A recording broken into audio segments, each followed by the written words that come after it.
কেলেংকাৰী প্ৰায় ১,৫৫,৫১,৫০০ টকাৰ এটা কেলেংকাৰী ধৰা পৰিছে ইতিমধ্যে। আৰু মই আহি উপস্থিত হৈছোঁ হোজাই জিলাৰ অধীনত উদমাৰী পানী যোগান আঁচনি। মই সতীৰ্থ সাংবাদিকক অনুৰোধ কৰিম তেওঁ দেখুৱাব সামগ্ৰিক দৃশ্য আপোনালোকে দেখা পাইছে। এয়া হৈছে উদমাৰী পানী যোগান আঁচনি খণ্ড নম্বৰ ১। এই যিখন আঁচনি আপোনালোকে দেখা পাইছে ১ দশক পূৰ্বে এইখন আঁচনি স্থাপিত কৰা হৈছিলে আৰু এইখন আঁচনিত ঠিকে থাকে বা সামান্য পৰিমাণৰ বিসংগতিৰ সৈতে কিছু পৰিমাণে পানীৰ যোগান বৰ্তমান চলি আছে। কিন্তু এই পানী যোগান চলি থকা সময়ত এইখন আঁচনিৰ আৰু উন্নত মানৰ পানী যোগানৰ কাৰণে চৰকাৰৰ ফালৰ পৰা ১,৫৫,৫১,৫০০ টকা ইয়াতে ৰিপেয়াৰিঙৰ কাৰণে বা পুনৰ নিৰ্মাণ বা কিছু সংখ্যক যিখন অংশ আছে এইখিনি অংশ মেৰামতিৰ কাৰণে পুনৰাই মুকলাই কৰি দিয়া হৈছিলে। আৰু হুছনাৰা বেগম নামৰ এগৰাকী কণ্ট্ৰেক্টৰ আৰু যিগৰাকী কণ্ট্ৰেক্টৰৰ হাজবেণ্ড অৰ্থাৎ স্বামী বৰ্তমান কংগ্ৰেছ নেতা চাহাবুদ্দিন, তেওঁ বৰ্তমান বিনাকান্দি সমষ্টিৰ কংগ্ৰেছ দলৰ টিকটৰ মূল দাবীদাৰ। আৰু এইগৰাকী চাহাবুদ্দিন মজুমদাৰ চাহাবৰ পত্নী হুছনাৰা বেগমৰ নামতে আহিছে কণ্ট্ৰেক্ট। আৰু এখন RTIৰ তথ্য এখন RTIৰ তথ্যত লিখা হৈছে যে ১,৫৫,৫১,৫০০ টকা এখন মেৰামতিৰ কাৰণে আহিছে। আৰু অভিযোগ অনুসৰি এখন স্থানীয় ৰাইজৰ অভিযোগ অনুসৰি যে সমুদায় টকা আত্মসাৎ কৰা হৈছে, তাত কোনো কাম হোৱা নাই। মই সতীৰ্থ সাংবাদিকক অনুৰোধ কৰিম তেওঁ আগুৱাই আহিব।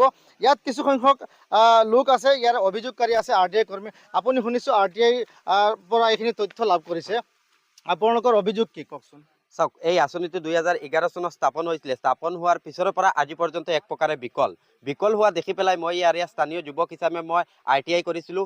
RTI কৰাৰ পাছত জুলুঙাৰ মেকুৰী ওলাই পৰিছে। মই দেখিছোঁ যে ইয়াতে হোজাই জিলা কংগ্ৰেছ সংখ্যালঘু বিভাগৰ চেয়াৰমেন চাহাবুদ্দিন মজুমদাৰৰ ৱাইফ হুছনাৰা বেগম, তেওঁ এটা এজেঞ্চি আছে ইণ্টাৰটেক ইণ্ডিয়া প্ৰাইভেট লিমিটেড। সেই এজেঞ্চিৰ নামত ১,৫৫,৫১,৫০০ টকা ২০২১-২২ চনত 4টা ইনষ্টলমেণ্টত উঠোৱা হৈছে। আৰু সেই টকাখিনি সম্পূৰ্ণভাৱে আত্মসাৎ কৰা হৈছে, কাৰণ ২০১১ চনৰ পৰা আজি পৰ্যন্ত এই PHCত কোনো ধৰণৰ আন্তঃগাঁথনিৰ কাম হোৱা নাই।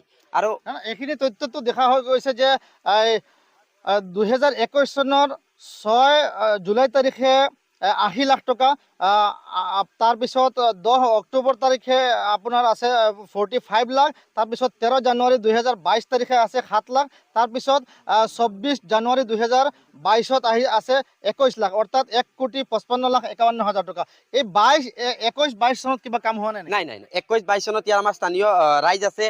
এই ২১-২২ চনত আজি পৰ্যন্ত ২০১১ চনৰ পৰা আজি পৰ্যন্ত কোনো কাম হোৱা নাই। ২১-২২ এই টকাখিনি তেওঁ 4টা ইনষ্টলমেণ্টত উঠাই পেলাই সম্পূৰ্ণ টকা আত্মসাৎ কৰিছে। ইয়াতে মুৰব্বীসকল আছে, আপোনাৰ পৰা জানিব বিচাৰিছোঁ এইটো ২০২১-২২ চনত ইয়াতে কাম হৈছে নেকি? নাই, ইয়াতে কোনো কাম হোৱা নাই মোৰ জনা মতত। আপুনি ইয়াৰ স্থানীয় নাগৰিক? মই ইয়াৰ স্থানীয় নাগৰিক। কোনো কাম হোৱা নাই, দেখা নাই কাম হৈছে। আৰু কিছু লোক আছে, আপোনাৰ জানিব বিচাৰিছোঁ কাম হৈছে নেকি? মইতো কাম দেখা নাই ছাৰ, কাম দেখা কাম হোৱাই নাই।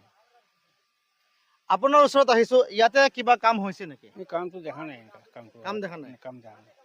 গতিকে এয়া দেখা পাইছে ইয়াৰে স্থানীয় আমি আসাম টক্সৰ সাংবাদিকসকল আহিছোঁ ইয়াৰে ক্ষেত্ৰভিত্তিত যিখিনি তদন্ত এইখিনি তদন্ত কৰিবলৈ অনুসন্ধান কৰিবলৈ যিখন RTI তথ্য আহি পৰিছে সেইখন তথ্যত লিখা হৈছে যে ১,৫৫,৫১,৫০০ টকা ইতিমধ্যে 4টা ইনষ্টলমেণ্টত হুছনাৰা বেগম নামৰ যিগৰাকী মহিলা আছে তেওঁ ইতিমধ্যে আমি আগতে উল্লেখ কৰিছোঁ যে তেওঁ হোজাই জিলা সংখ্যালঘু কংগ্ৰেছ দলৰ সংখ্যালঘু মৰ্চাৰ যিখন সভাপতি চাহাবুদ্দিন মজুমদাৰ তেওঁৰ পত্নী।